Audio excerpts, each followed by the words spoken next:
Read the market, bet the board. Welcome to Madden On The Line, presented by Crosscheck Media on the BizTalk TV Today Network. I'm Jo Madden, and man, we have a great show in store. This is a week where casual opinions get expensive out there on the betting board. The Kentucky Derby, the draw is set, and now it's not about hype. It's about survival. The NHL playoffs are sending teams home. The NBA playoffs, well, they're exposing those flaws out there. The market, it's moving faster than people can react to it. Today, I'm going to be joined by Dan Tordjman, coming in president of America's Best Racing, to talk the best 2 minutes in sports. The Run for the Roses, the Kentucky Derby at Churchill Downs. But first, we're going to get to, as we always do, the money movers. Let's get to the board. So money mover number one out there, you guys. And happy Thursday, by the way. I hope everyone's having a fantastic one. Money mover number one. We're looking at the Derby. The favorite is now a liability because of the draw. The favorite doesn't have the edge. And this is where the public is going to make those mistakes. Looking at Renegade now, 5-1 odds on Renegade. Renegade was 4-1 odds before that draw. In the draw, getting post number one. There is nothing safe about the rails out there in a 20-horse race. Renegade is not a smart bet. Renegade doesn't have the value either. You're overthinking with confidence there because of the odds that the books are still having. Yes, Renegade's a fantastic horse, but without a clean break out of the gate, it's going to be a hard one here for Renegade to be able to run for the roses. Now, the race, it truly is won in those first 10 seconds, you guys. And everyone talks about down the stretch, and I completely understand. There's some horses that love to stalk. They love to be able to get those opportunities coming strong from behind. But the majority of these horses out here, they need a clean break, a fast turn. And in about that first 10 seconds, you're going to see who's able to get it. So traffic, it absolutely kills. More tickets ever than this race will. So looking at it, you got to look for who can make that clean break. The horse, if they don't get that position early, it doesn't matter how good that horse is. They will be able to be boxed in those situations. Looking at the money movers in the NHL, you guys, we're entering the just don't lose phase here for these teams. Game 5, Game 6, teams with their backs up against the wall. Right now, teams are stopping to try to win as they get a lead into that third period, and they're just trying to hold on to that lead and then not lose it. So you're going to see those totals dropping. You're going to see safer breakouts into the opponent's zones. You're going to see fewer risks, and you're going to see tighter checking out there. Those penalties, those mistakes aren't going to come. The scoring really does dry up. And the deeper the series goes, the more fear shows up in the game. You're not going to see one player dropping the gloves late in the third period with that risk. Now, as for the NHL, like I said, those bad penalties, they're just absolutely ending out there. The players are thinking smarter because they have to. They can't give their opponents those opportunities out there on the ice. So this is where playoff hockey gets absolutely brutal. You make one mistake out there and your opponent, given that opportunity, can capitalize. You can't have lazy sticks. You can't have those late hits. You have to be absolutely careful and not allow the momentum to shift to your opponent. And the goals, well, if they come, that's going to get the other team in the situation where they have every ability to get the win. So discipline isn't a stat, but it definitely is going to decide everything as we look at some of these games out there on the ice for the rest here of round one and moving into the next series. As for the NBA, some teams, well, they still have no half-court plan. And that's really one of the cleanest edges right now. Some teams literally don't have really strong half-court defense as well. They rely on pace, transition, regular season kind of rhythm out there. That's not enough here for the playoffs. So we're going to look at where these teams are sitting in their series in both the NHL and the NBA in just a second. And then you're seeing those playmakers. Another money mover out there is the Stars and how they're playing and how they're playing out there on the road and what they can get done out there on the road. So you're seeing inflated numbers, higher numbers. And if that star can't perform out there on the road, you're going to have a lot of question marks with these teams. As for the MLB, the market is still mispricing the bullpen. This is something I want you guys to look at. So where sharp bettors are starting to feast right now in the market is looking at the bullpen usage, the back-to-back fatigue here of teams, and leveraging those innings. Now, publics, bettors love to come in. They love to look at the starting pitcher, which I absolutely love as well. The team's record and the brand names. Absolutely. Those are all important things to look at.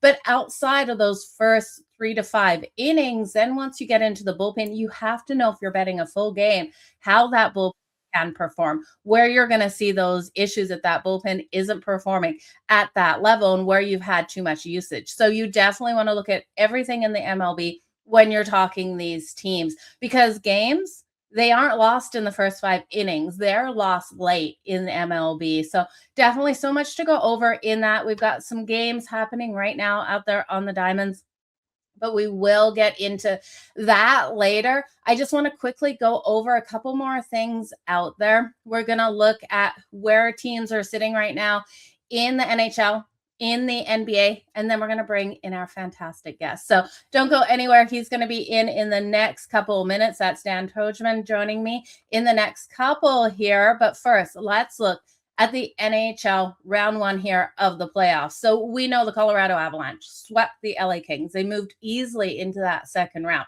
They've been sitting here a while waiting, you guys, and they're going to have to wait a while longer here, as we have seen the Stars and the Wild almost trading back and forth winners, right? We saw the Wild win 2 in a row. Now the Stars will be on the edge of elimination here tonight as those two teams face up. But the winner of the series will move on to face Colorado. Early note now on this series, you want to look early at the Stars or the Wild going into that first matchup. Colorado is going to have a rest advantage, yes, but rest versus rest, that's definitely something that you want to consider as you're looking at round 2 kicking off. I would look at the Wild or the Dallas Stars to be able to convert early in the first period in that very first game between those two. If not taking the full game, we'll see how these playmakers do as they finish this series here in round 1. We had an insane game, overtime game last night between Vegas and Utah. Vegas able to get the win, now taking a 3-2 series lead. We'll see game 6 on May 1st. As for the Oilers and the Ducks, this is another game we will see tonight. The Oilers, they got the win at home in game 5. With the Ducks, we're looking to close it out after winning 3 in a row. They are leading that series still 3-2. We've got a pivotal game 6 there tonight. Can the Oilers extend it to 7 and then take on the winner of Vegas versus Utah? I really do think it's going to be Vegas versus the Oilers in the second round. As for the Eastern Conference, you guys, the Sabres and the Bruins, the Sabres were able to get a 3-2 lead in this series. We've got game 6 on May 1st. I do think the Sabres will close it out there in game 6. We have the Montreal Canadiens and the Tampa Bay Lightning in probably what is the best series thus far. For me, at least in round 1, I love what we're seeing out of both of these teams, 2 evenly matched teams, but Montreal able to get the win in the last game. 3-2 lead. They're looking to close things out in the next. Carolina versus Ottawa. We know Carolina moved on early, got the sweep over the Ottawa Senators, and then the Pittsburgh Penguins and the Flyers wrapped things up last night. Now, if you didn't watch this game, it was 0-0 going into the third, stayed that way, went into overtime, and you've got to tip your hat to the Pittsburgh Penguins. Well, they weren't able to get the win with the Flyers scoring, York getting that goal in overtime. It was one heck of a game out there. You felt for Sidney Crosby as he went over to his goaltender Silvos to console him right out of the gate as soon as that goal did go in. So the Pittsburgh Penguins, big question marks around the big 3. Who are we going to see back on this roster next season? I do think changes will be coming, but Long story short, congratulations to this young, scrappy Flyers team with Dan Vladar being the hero between the pipes. We saw the Flyers get the win 1-0 in OT. So they have moved on to the second round. They'll face the Carolina Hurricanes, and we'll see if momentum can carry them into a first game win there versus Carolina, or if Carolina is going to be too much for them, as Carolina is such a dominant force. But you guys, that is what's happening across the board. We're going to bring in my guest right now. We're talking Kentucky Derby, the run for the roses at Churchill Downs. I am so excited to welcome in Dan Tordjman, president of the America's Best Racing. Let's bring him into the show. Hey there. How are you? Happy Derby. Happy Derby week, Dan. It's definitely an exciting time of year. I want to thank you so much for joining me here. You've got your Derby clothes on. You're ready for this. Tell me. Yeah. I figured this would be appropriate. I'm actually going to host a live stream tonight from a charity event called Poker for Ponies, which is a great event that benefits aftercare, which is, the life after the racetrack for the horses. So it's a great event put on by our friends at Resolute Racing here in downtown Louisville. But the vibes are high all around. A lot of excitement here. Derby week, you can't beat it. Friday is Kentucky Oaks Day, which is the female division, the ladies' day.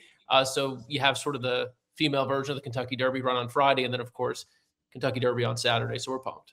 Oh, definitely a fantastic time. Okay, so tell me about your event tonight. Where can people check it out if they want to tune in? Oh, great question. So America's Best Racing, we are horse racing's only national marketing platform, and we do a bunch of digital content across the board. So if you're on Instagram, you're on X, you're on YouTube, you just go to America's Best Racing. We'll be live starting at 6:45 p.m. Eastern tonight, and we'll go all the way late into the night. Lots of personalities will be on the show, including some people who have horses in the Kentucky Derby. So we're excited to hear what they have to say. But yeah, America's Best Racing is where it's at. You could also visit our website, americasbestracing.net. And there you'll find a lot of what I'm sure we're going to talk about in written form with previews for the race and some long shots and different angles on how to bet the race. Oh, I can't wait. Everyone go on over and check that out for sure. Now, Dan, you had me at Ladies' Day here on Friday. No one's been talking about this, really. It's not as popular as the full Kentucky Derby race here on Saturday for the male horses. What can you tell me about these female horses and what to expect on Friday? Yeah, it's a great day. The day actually builds up as an overall tribute to cancer survivors, breast cancer survivors. So there's a parade to survivors earlier in the day, which is quite the scene. A bunch of survivors and their family members will go out onto the infield of the track at Churchill Downs. So that's moving every single year to watch that. And then the race itself, the Kentucky Oaks, it goes off really late at night. It's 8:40 p.m. Eastern on Friday. It is some of the best female 3-year-old horses in the country that are in the race. I think it's a fun race. I didn't know if we were going to talk about that race too much, but I still came ready with a pick. My pick in the race is number 7, Dazzling Dame. She is all speed. She's one of these horses who just breaks from the gate and goes right to the front. And on the right day, she might just stay there. And there was a scratch earlier in the day today. One horse was withdrawn from the field. And with that horse coming out, Dazzling Dame is going to face a little less pressure on the front end, which should give her a little more momentum late in the race. And so she's going to be a long shot. She's also trained by a female trainer named Brittany Russell. So if you want to back the ladies on Friday, Dazzling Dame is your horse. Dazzling Dame, it is. I'm definitely going to be throwing some money on it, Dan, because you recommended that horse. Let's go into the Kentucky Derby. And I love that you brought the emotional side of things into it, because I have to ask you here about So Happy and So Happy's chances under trainer Mark Galat, whose wife sadly passed away back in February. We're hearing rumors that he will be wearing her ashes around his wrist on a bracelet there. And she passed away right before So Happy did qualify here for the Derby. Yeah, I mean, it's hard not to get caught up in the story. We could all relate to the feeling of having a loved one who's your identity in your career, your profession, whatever it is very much tied to whether it be mentorship or companionship or the support that you get from someone in your life. And for Mark, that was his wife, Dina. And losing her obviously was devastating. His horse, So Happy, ran in the Santa Anita Derby not too long after and won that race.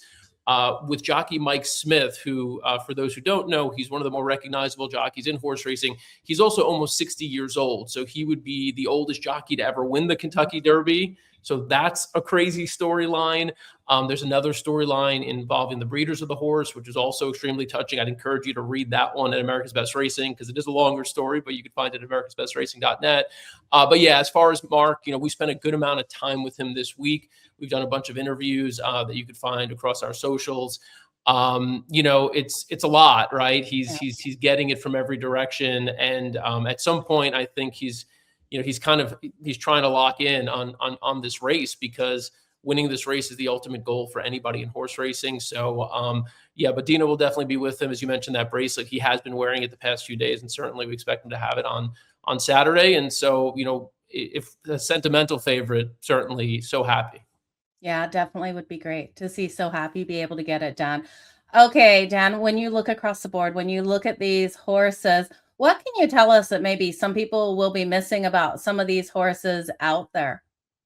It's a good question, right? I think if you watch the coverage on TV, they're going to tell you about, some of the big storylines, right? Including the one that we talked about right now. Another big storyline is Renegade, who came in as really the big name that everyone thought was going to be the big favorite in the race. The problem is he will be breaking from the one post in the gate. So he's all the way on the inside.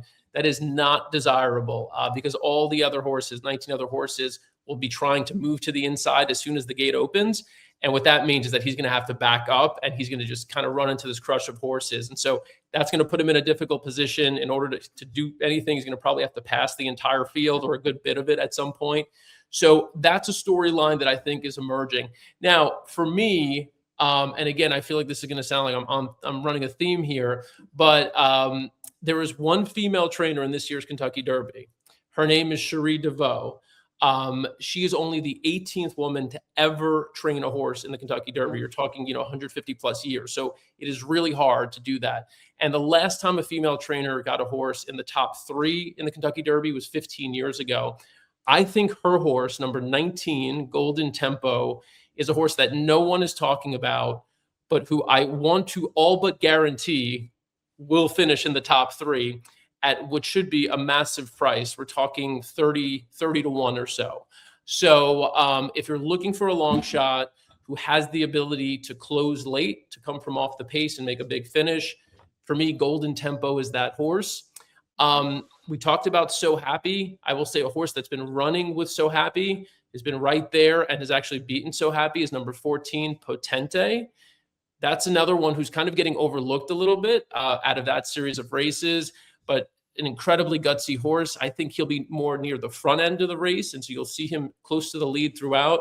I think he's got a lot of stamina and a lot of heart. He's also trained by Bob Baffert, who's tied for the all-time lead in Kentucky Derby wins. So if Potente were to win, that would make Bob Baffert the all-time leading trainer in the Kentucky Derby.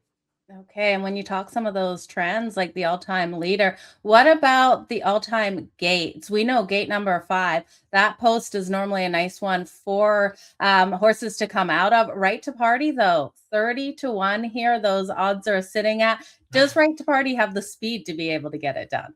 Right to Party's an interesting horse. He's definitely considered more of a long shot. As you mentioned, the post is very important. I think you want to be sitting in that 5 to 12 or 13 range, ideally, if you want to just talk posts. But Right to Party, post 5, for me, the most interesting story about him, he's named Right to Party. His jockey is only 20 years old, so he can't even drink here in the States. And so his name is Christopher Elliott, and but he's gonna need a lot to go his way. He's also a big closer, so if you like those horses who come running late, he's one who might surprise some people at a big price. So I wouldn't completely count him out. Okay, so Dan, we've got one jockey that's coming in that's 60, one that's coming in at 20. What do you think here with the jockeys? How important are these jockeys on the horses? They're very important. And I think, that's what makes horse racing so cool. You have guys in their 60s competing against guys in their 20s. You have men competing against women, which again, you don't really see that in organized sport. And you have people from all backgrounds, right? And these horses themselves, not only have they come from the East Coast, from the West Coast, from the South, from everywhere. We have a couple of horses who've come in from Japan and one who's come in from Dubai. And so it's just this incredible race that brings all people and all horses together. And of course, from a party and observer perspective, we know people will be watching from all over the world. And it's the best betting event of the year, period. I know people say, oh, the Super Bowl. Look, the Super Bowl, you could do some props and you can make a ticket and you can have fun. If you hit in the Kentucky Derby, that's like bragging rights for life. And one hit, on an exacta, which is picking the first two horses, or a trifecta. I know in Canada they call it a triactor and an exactor, but the top two or the top three, because there are so many horses and because you always see long shots in the mix, the payouts are also incredible. Okay, so let's get into some of the ways that we can bet this. If you had to take just an overall winner, where would you go for the win? I'm going to go with Potente. Okay. Made a little bit of a case for him. I think he's being overlooked. I think you're going to get a fair price on him. So I'm going to go with Potente as my winner. I think there are a few others who have the potential to win the race. And those would be so Potente is number 14, just so you know. So when you're going to bet it, 14 is Potente. Number 8 is So Happy. Like I mentioned, Golden Tempo, number 19. And then I wouldn't count out a couple of other horses who you're going to hear a lot more buzz about on Saturday. That would be number 6, Commandment, number 12, Chief Wallaby, and number 7, Dan and Bourbon, one of the Japanese horses. Renegade, of course, the one horse. I think he's going to be too short of a price to want to bet him, even though probably on talent, he's the best horse. But if I'm giving you one horse, I'm giving you number 14, Potente. Okay, now I noticed you didn't mention Pavlovian coming out of post number 16, who has so much experience, 10 races under his belt. What are your thoughts on him, just quick? Wow, you're digging for the deep ones. Like this is like you've really done your research here. Yeah, absolutely. I like Pavlovian. I think especially because he's been able to take one of the stakes here at Churchill Downs, he has the ability, he has the talent. Do you think he is a competitor? I love that. So here's what I'd say about Pavlovian. I think he's going to go pretty fast early, right? He's a speed horse. Like I mentioned, horse racing, you always have to try to envision in your mind how it's going to play out. The faster they go, sometimes will obviously impact how fast they can go late. But if they have horses also pressing them to go fast, that takes an even greater toll on them because they're like, it's like, think about, if you're in a race with somebody and they're side by side with you, you're going to be exerting yourself all that much more, right? Yeah. So that's the thing. If Pavlovian can get to the front and there's no one pressuring him, he could be dangerous. But there's this horse 6 Speed who I mentioned who's coming in from Dubai. He's got a lot of speed. I think Potente is very fast. And so I think if it gets to the point where Pavlovian is loose on the lead, I think Potente could press him. And with 20 horses in the field, there are going to be a couple of horses that change tactics from their usual running style who are just going to be, who are going to be more aggressive, right? You got 150,000 people screaming. They're in the gate. It's a tense thing. They may just go. They may take their jockey, or the jockeys and trainers might decide, you know what, let's get more aggressive today because we know that Pavlovian is going to be on the lead. But if nobody else is going to be with him, maybe we could be there 1-2. Maybe we could be there and just sit right off of him and close late. But look, I wouldn't talk you out of Pavlovian for one other reason. He just barely lost to a horse named Emerging Market, number 15. And people love Emerging Market. He's going to be one of the favorites. I have decided not to use Emerging Market at the top for me, but I think he's going to be in the mix. The only knock on Emerging Market is that he's only run twice. And typically, historically, you like to see a little bit more foundation in a horse. You like to see a few more races, see that they can overcome adversity, that they've got that stamina built up. With Emerging Market, it's not there, but on talent, he's really impressive. So if you like Emerging Market, I would think you've got to love Pavlovian. Okay, I love where you're going with those. I want to ask you one more question before you get to your exacta, trifectas, and superfectas if you have them. When do these horses from Japan, like Dan on Bourbon, when are they coming over to North America, and how do these horses actually travel? That's a great question. So they come over by plane. It's a really long plane trip. Each track in each event has a certain requirement for how many days in advance they have to be there. So the 2 horses that came over from Japan, Dan and Bourbon, Wonder Dean, and also I mentioned 6 Speed from Saudi Arabia. When you're coming over internationally, you have to go to what's called the quarantine barn. And so they kind of keep you there under observation for a while. And then once you're cleared and they do all the testing and you pass all the vet checks and everything else, you then come out and you're part of the training, just like the morning training over the track that all the horses do. So it's a great question. If you're going to bring a horse in for the Kentucky Derby, you've got to plan, months in advance to say, hey, you know what, we might do this. So we've got to line up the plane. We've got to line up the staff that's going to be on the plane with them. We're going to have to factor for being in there early, a couple of weeks early, so that they could go there, clear that quarantine, and then they could have, at least a week to be on the track to experience what that racetrack feels like, because the surface at Churchill Downs, the dirt track, is certainly different, not only from other tracks in the US, but it's also, dramatically different from some tracks, overseas. The climate's different. The surroundings are different, everything. So to give them time to acclimate, that's generally the progression, and they have about a week on the track. So all of them are here now. And by all accounts, they look great. And so, those are the ones that are a little bit of a mystery, right? But the Japanese horses, you don't really know what their competition was. Here, we don't really know what horses they beat because they don't compete here and we're not familiar with them. So they might have beaten some really good horses, or the horses they've beaten may not be anywhere near the caliber of horses they're going to face in the Kentucky Derby. In that case, you may be a little more hesitant to use them on your tickets. Yeah, definitely a little bit more hesitant. But if you've got a horse that has really performed well over in Japan, you're going to get better value on them than you would if they're a known horse over here. So it's really interesting when we look at all of that. I just can imagine getting a horse on a plane and having it travel all the way over here. So many questions started running through my mind as I started to put all of that together, how they actually get here, Dan. I knew it was a plane, but getting in that door, it must be a very special plane, cargo plane out there. But let's get into your Exacta, your trifecta, superfecta if you have it. Where are you going to go? Yeah, so what I've done is I'd play an Exacta to start off. I think Exacta is a fun way to, you don't need that many miracles. Once you get into trifecta and superfecta, you better have been, on your best behavior and put out a lot of goodwill, over the months in order to like actually have all the luck that it requires in the Derby. Because the first two horses, you could typically say, hey, maybe those might have been the best two horses in the race. The horse that finishes third is often a horse that comes from nowhere. And, just because other horses are tiring or might have run into some trouble while running, some other random horse comes and finishes third.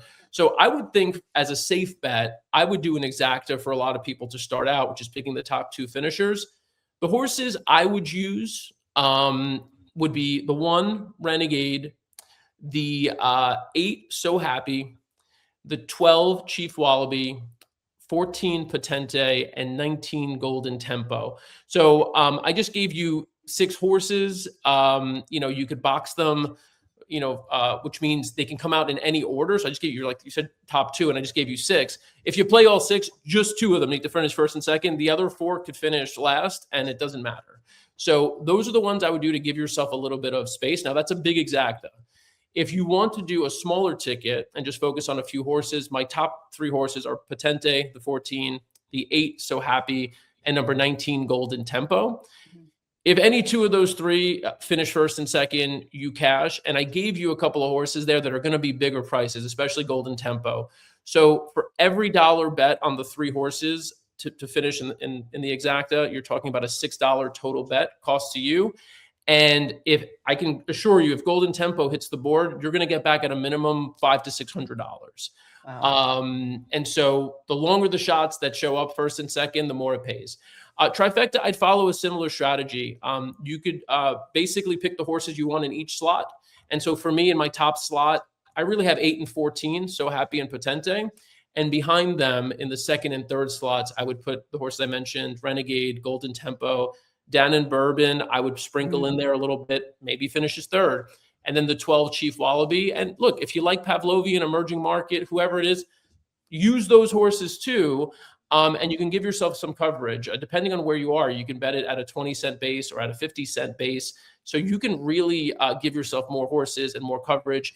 Typically, I wouldn't advise doing this on most days because you're cutting into your profit margin the more horses you add because you're spending more money on your bet.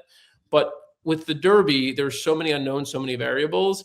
And also, if you hit, it pays so much more because there's so many horses, so much money in the pool.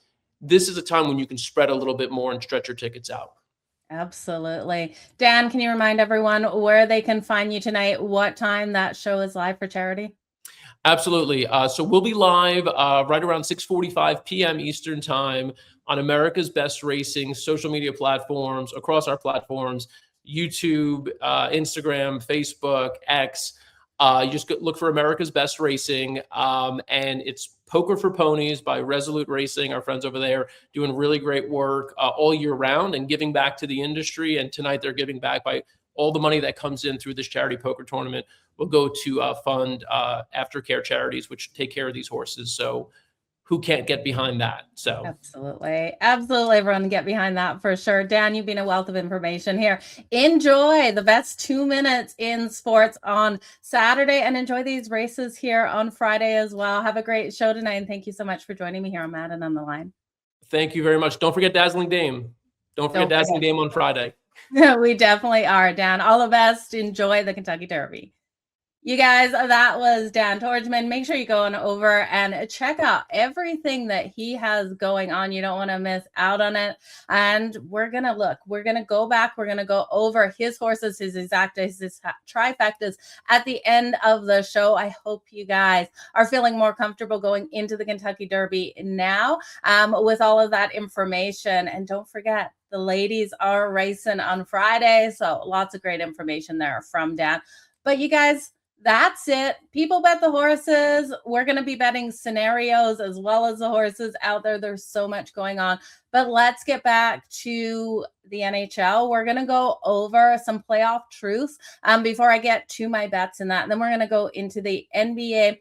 My bets tonight in the NBA, MLB, everything we got going on. Now, just to note, there is day baseball out there, and there's been so many day baseball games. One, I want to check the score for myself, but I also want to let you guys know where some of these games are going right now because we've got a handful of games in action. The St. Louis Cardinals are up big. They're up 10-4 over the Pittsburgh Pirates. Pirates at home in that one. We're the top of the ninth. So not a great situation to jump in to try to get a bet in. The Pittsburgh Penguins will go into the bottom of the ninth. We know that. We do have a total of 14.5.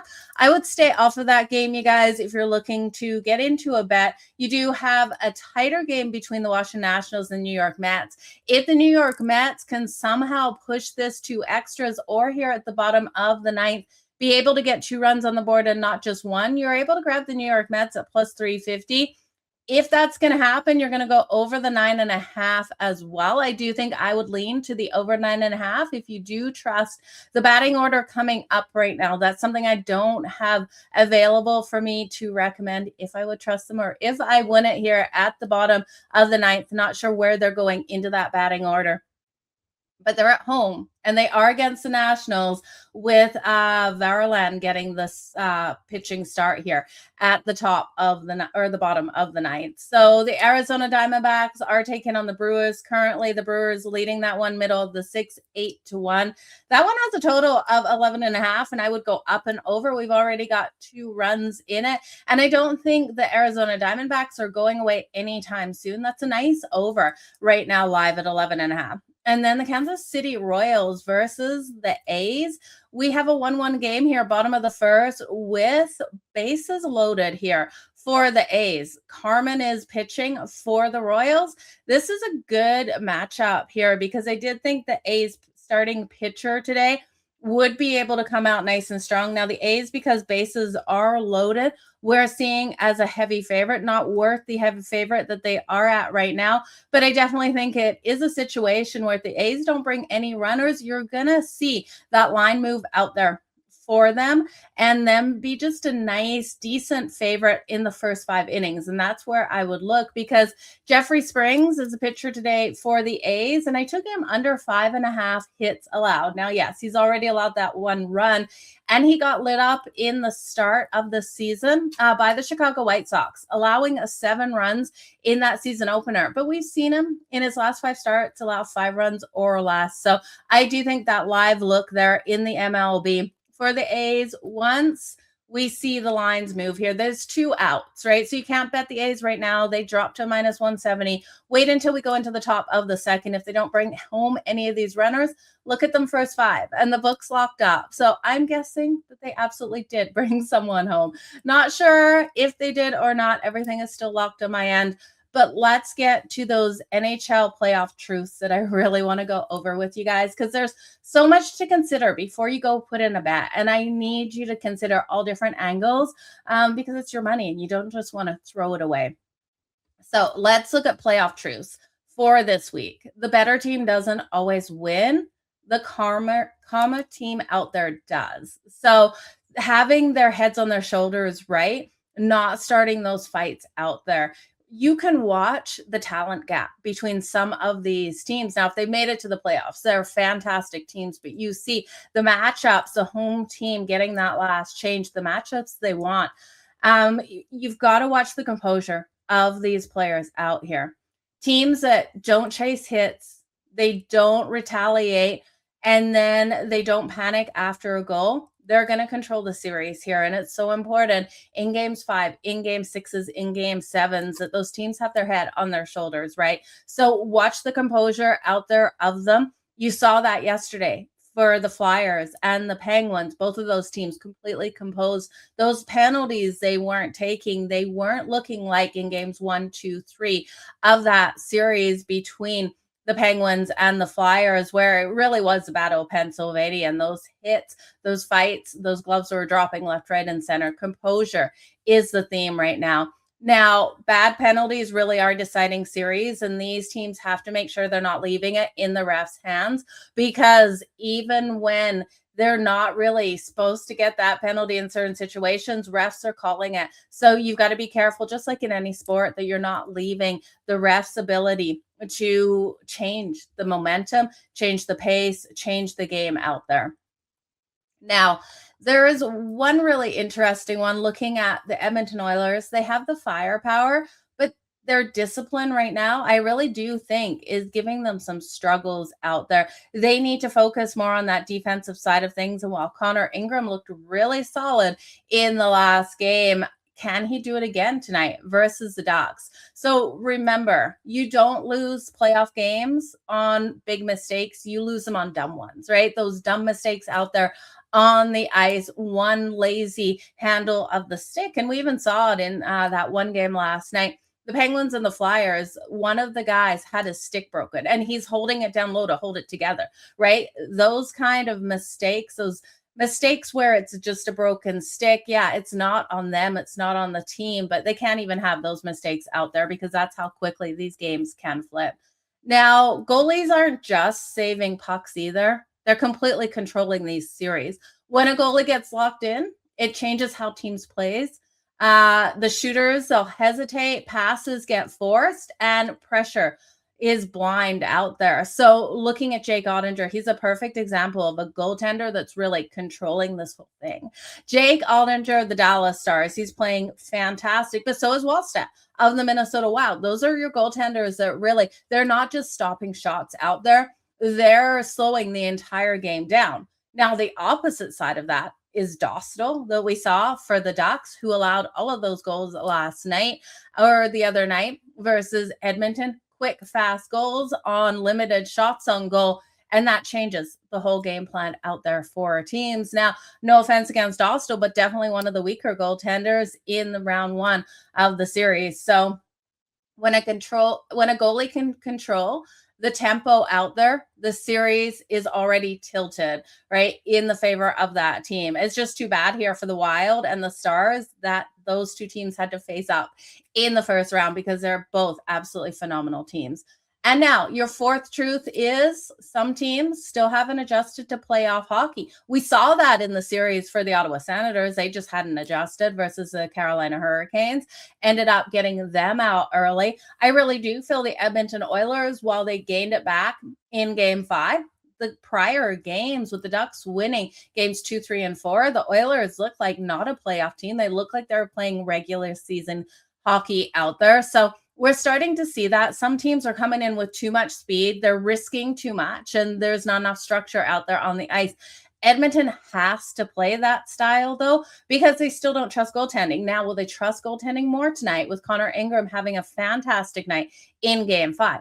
That is yet to be known, but we'll see if they're able to get it done. So you can't outskill playoff hockey, but you can out-discipline it. So discipline is absolutely key here in the playoffs. And then I love the word momentum, and I do think teams have momentum, but execution is where it's really real, right? Clean breakouts, clean zone exits, and defensive structures will win you games. And that's what you have to remember here in the playoffs as we get deep. Games 1, games 2, you see more free, especially in the first round. Things are locked down now. We've got games 5, 6, 7s, hopefully on the board. So momentum is a story. Execution is absolutely those results. So let's look at tonight's games out there on the ice, where I'm going to go with them, you guys, and we're going to get to the NBA and the MLB slate for the rest of the day. I just quickly want to check on those scores out there. Yeah, the A's didn't bring any of those runners home, you guys. You can now get the A's on the money line in the first 5 innings, coming in at -120. So hopefully you guys waited on that. I do think they have the opportunity in the first 5. We didn't see the Mets get any runners yet home, but they've got a runner on second. So bottom of the 9th, runner on second, 2 outs.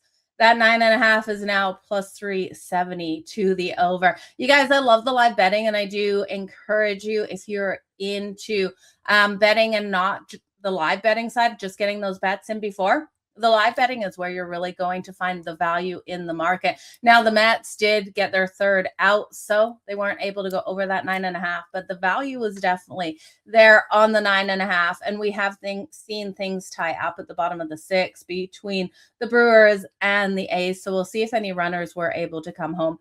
But we're talking NHL. We're talking tonight's bets out there on the ice. And we've got 2 fantastic games. So looking at the NHL board for tonight, the first game here is the Minnesota Wild. We've got the Minnesota Wild taking on the Dallas Stars. Now, the Wild are at home in this one, you guys. And I do think they're such a fantastic team, but so is the Dallas Stars. They are looking to take the win tonight. So the Wild, if they win, they take the series, they'll move on to face Colorado. They're coming in right around that -130 mark on the money line. Well, we got the Dallas Stars at +106. Now, Dallas was fantastic in the regular season out there on the road. Jason Robertson, Wyatt Johnston have been so strong. Now, interesting to note, while Jason Robertson was able to get a goal in the last game, Wyatt Johnston was held completely off the board. He wasn't even able to get shots on goal. I really like his ability to come out strong tonight on the power play, and I do think we have every opportunity to cash his power play point. Now, we're going to see the discipline right out of the gate between these two. I would look at a first period coming in nice and solid, under 1.5. I would look at the second period under 1.5 as well. And while things could open up, I more so expect the first and second period to be a 1-0 kind of score. So one of these teams tying it up in the second. Now, that third period is where all drama is going to unfold. All chaos is going to unfold if the Dallas Stars are down. If the Dallas Stars are up going into the third period, they're going to play to not lose, right? So you're going to have that situation where they're just trying not to allow Minnesota to enter their zone and get those shots on Jake Ottinger. I do think both goaltenders are worth a look at their safe shots on goal to the over, both coming in around 24, 25.5, with Gustafsson coming in Wallstedt coming in just a little bit higher for the Wild. But I would look here at both of these teams to come out nice and solid. Dallas has every opportunity of winning it. You're getting +106, and that will give us game 7. There's no better game in the playoffs, especially in hockey, than game 7. I expect game 7 in this. If you joined me a couple weeks ago before the playoffs started, we took this series to go over 5.5 games. That's already cash for us. We did take the Stars to win in 7, so we need them to win this one to be able to get it done. Now, a couple of things to note on this. I do want to mention, if you think that is going to be the case, Dallas wins this game and then Dallas wins the next. You want to get on Dallas right now, and I'm just pulling up those odds for you. Dallas to win this series is where you want to go, because you're going to get such better value than just taking Dallas here to get the win tonight at plus 106. So Dallas to win the series right now is coming in at plus 288. That means they have to win tonight. They have to win game 7. They take the series. They move on to the next round. If you feel like they will, which I absolutely have put that bet in because I couldn't believe the value down one game, that's where I'm going to go. I think they force a game 7. So that's that game. I would look at Wyatt Johnston, like I said, and Jason Robertson for those power play points tonight. On the other side, there's no denying what Kaprizov can do. Matt Boldy has been very solid. If you like the shots on goal props, he had 7 shots in the last game. He's been able to clear the 3.5 shots on goal in the last couple. And I do think Matt Boldy's been playing fantastic for the Wild. And I know the home crowd's going to be behind Minnesota tonight. As a bettor, as a fan, I want to see game 7. Let me know, you guys. Hit me up on social media on Madden on the Line. Let me know if you think this one goes to game 7, because I feel like it does. Best bets, first period under 1.5, second period under 1.5. Dallas to win the series at plus 288, but Dallas to win this game, they got to win it first at plus 106. The odds are going to move if, of course, Dallas loses or if Dallas wins. Either way, those odds won't be there tomorrow. The second game, 10:10 Eastern, we'll see the puck drop between the Edmonton Oilers and the Anaheim Ducks. The Oilers got, I don't want to say momentum because we talked about momentum. It's not real, it's execution. They got the execution right in the last game. They were able to come out solid. Connor Ingram looked so solid between the pipes. You look at him in that last game, he had a 967 save percentage. You saw the Oilers, they won game 1 4-3, and then the Ducks game 2, 3, and 4. 6-4, 7-4, and then 4-3 in overtime, allowing Edmonton to win that game 5-4-1. The execution, the discipline on the faceoffs, they won 61%. They went 1 of 4 on the power play, so they didn't take as many penalties, didn't convert, but they still converted once, and the Ducks went 1 and 2. So Edmonton played a more disciplined game. I really did think the Ducks were quacking in the last game live to be able to get things done. Without them getting the win, I think Edmonton takes the series now. I'm looking for Edmonton to win tonight. Minus 130 odds. I'm looking for Edmonton to win the series, coming in at minus or plus 180 or plus 288. Sorry. So taking Edmonton now, I think they take the series, just like I think Dallas takes the series. Both of these teams down a game. Looking at Edmonton tonight, I'm taking them plus 1 or minus 1.5 on that puck line. I think they win tonight's game by 2 goals. That's plus 172. Now, I still think we're going to see those goals coming fast in this one, because I still don't trust Connor Ingram, even though he looked better in the last game. And I definitely don't trust the goaltending here for the Ducks. You have Tampa and Montreal tomorrow. This is Friday, 7 p.m. Eastern. Look for Tampa to tie up this series in Montreal. Montreal's been such a solid road team. I think Tampa answers back in game 6. We go to game 7. Montreal closes it out in 7. That's where I'm going. Look for the chaos in the third period as Montreal tries to close it out. I'd look for the over 2.5 goals in the third period. We have the Sabres on Friday at 7:30 Eastern. I'm looking for the Buffalo Sabres to be able to finish the Boston Bruins. Even though I'd love to see Boston be able to get a win here at home, somewhere where they've been really strong in the regular season, this Buffalo Sabres team has been playing fantastic. And even though they took a loss in that last and Boston kept it alive, I think here their luck has run out. I'd look for the Buffalo Sabres to win Friday night at minus 113. I'd also look for this game to go over the 5.5. And then we'll see the Vegas Golden Knights, Utah Mammoth.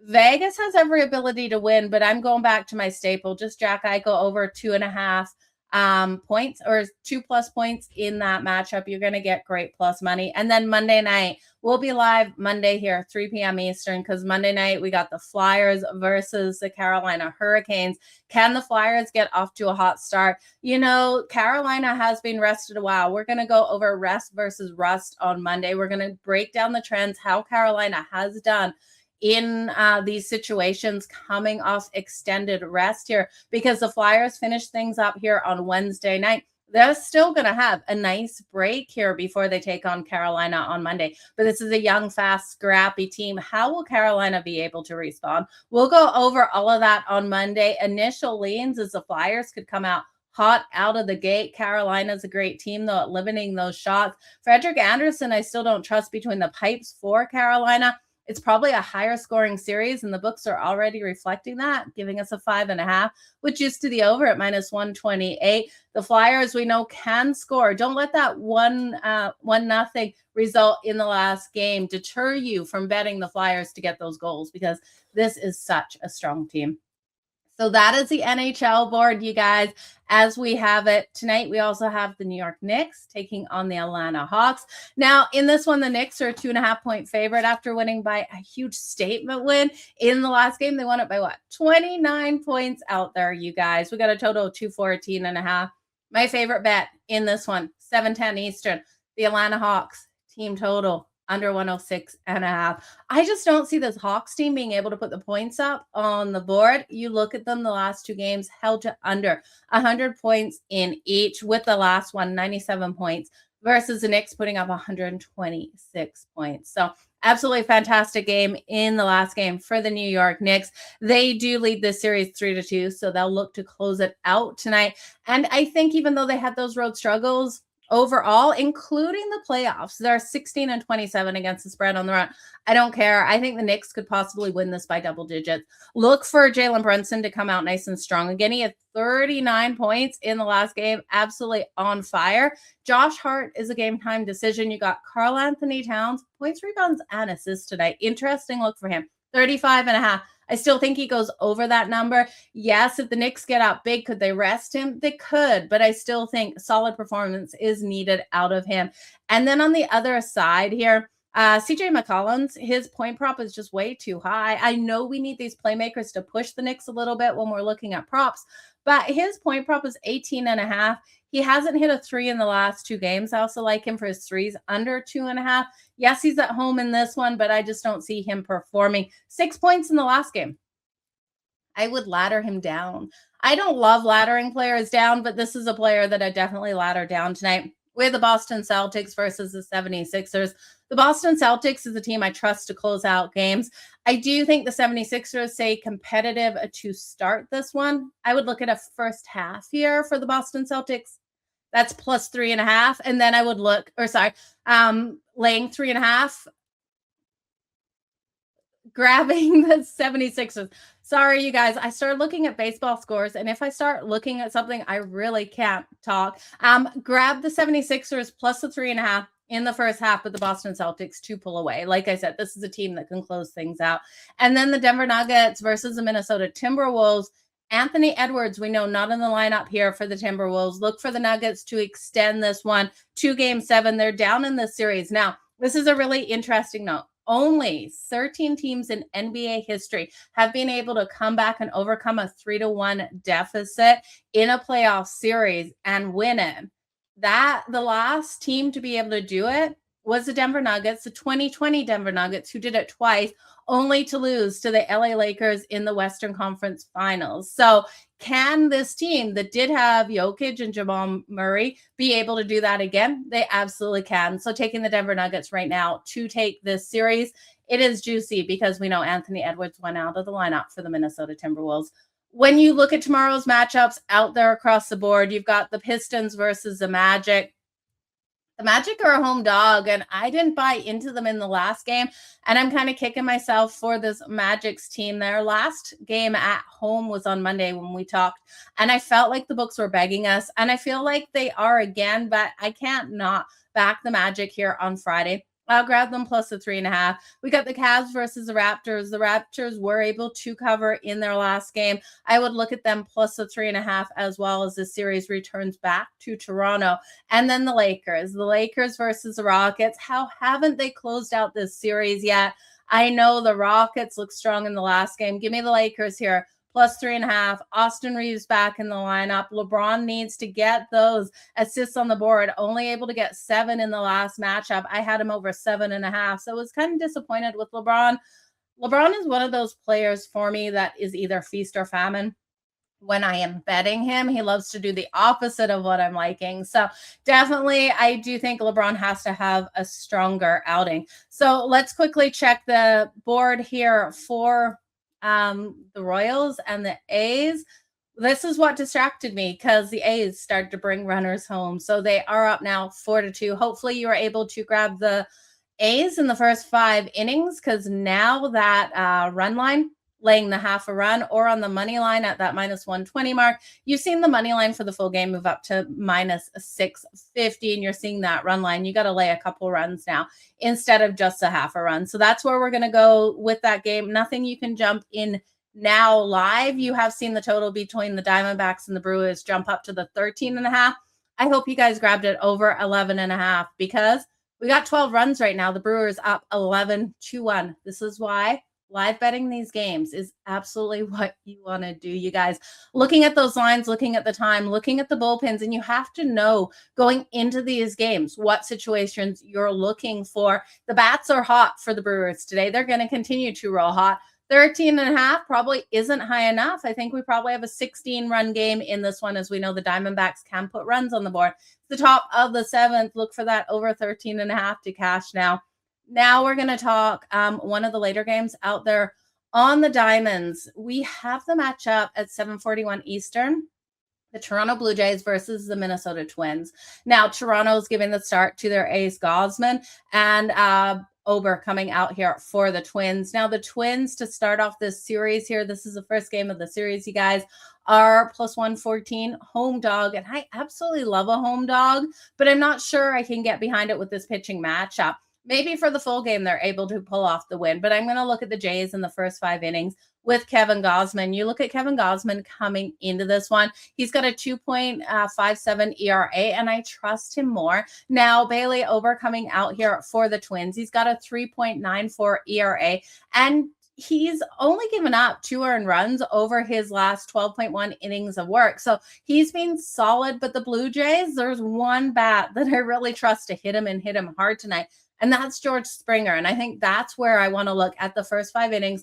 I'm taking the bullpens out of this game completely. First 5 for the Toronto Blue Jays, laying a half runs plus 106. Now, when we go back to the Toronto Blue Jays bat with George Springer here, for the home run, he's almost plus 500. Now, he's had a slow start to the season. There's no denying that, but he's thrived against Bailey Ober in his career, going 6 for 17 with a .353 and a double and 3 homers. So I'm looking at George Springer to have a hot game here today to hit Bailey Ober quick. With that, I would take Bailey Ober for under in his outs in this one because I think he's not going to last in this game long, and Toronto's going to be able to get the win. As for the Derby, you guys, it's a long show today. My apologies for a long show, but let's get to those Derby bets where I'm going to go with them. So we did see Dan coming in, and Dan went with post 1-8. So post is Renegade. Renegade gives me fears. I'm going to leave him out, but post 1-8, which is so happy. We got 12, 14, and 19. So his trifectas, exactas were a combination. The exacta that he's going to roll with is 14, 8, and 19. And the trifecta, just a combination of those. He did throw in Dan on Bourbon as well. And Dazzling Darling for the ladies on Friday. That's where you want to go. My bets in the Kentucky Derby, I'm going to go with post 18, Further Ado, coming in at 6-1 odds. Now, this horse has elite speed. It's already won on this track coming out. Great gritty horse, and I think it has every ability. So for my place, so that's my win. For my place, I must finish 1 or 2. I'm going to do post 18, Further Ado, and then Pavlovian. Post 16. So that's where I'm going to go with those 2. When I'm going to do my show bet, this is value. I'm going to throw So Happy in there. I love that emotional story of So Happy. If this horse can win the Kentucky Derby, I think everyone is going to be so happy for Mark that coming into this. So post 18, post 16, post 8. So that's Further Ado. Pavlovian, the 3-1 odds on Pavlov, or 30-1 odds on Pavlovian are just too much for me to pass. And then So Happy. My exacta, again, is further ado and Pavlovian. My trifecta is further ado post 18, Pavlovian post 16, 31, and so happy post 8. And then my super is further ado post 16, Pavlovian post 16, so happy post 8. And then I got to throw commandment in there post 6. I don't hate the long shots here with Dan on Bourbon, the Japanese horse. So I think his value is there because people just don't know a lot about him. And Incredible definitely is a sleeper out there, 20-1. He has that great late acceleration around that final turn. So if he's in the top couple of horses in that final turn, he can make those late pushes. So definitely something to look at. Pavlovian, like I said, the 30-1, I do think he's considered a sleeper, but one that I like. He's going to be running with those blinkers out there. Now, he's tested 10 races under his belt, coming in with good form. He loves to get that lead out in front, and when he does, he can stay there. So some horses will fail in that. Some love to stalk. He loves to get the lead. So you guys, that is today's show. It's been an hour. I hope you guys have all hung around. Remember always, winners don't winning one bet, it doesn't matter. Betting the market overall, beating those numbers, beating those opening, closing lines, that's what matters. I'm Jo Madden. This is Madden on the Line, presented by Crosscheck Media on the Biz Talk Today TV network. We're back here Monday at 3 p.m. Eastern. I hope to see you then. All the best in all of your bets. Enjoy the best 2 minutes in sports. Enjoy the Kentucky Derby, you guys. Let's go.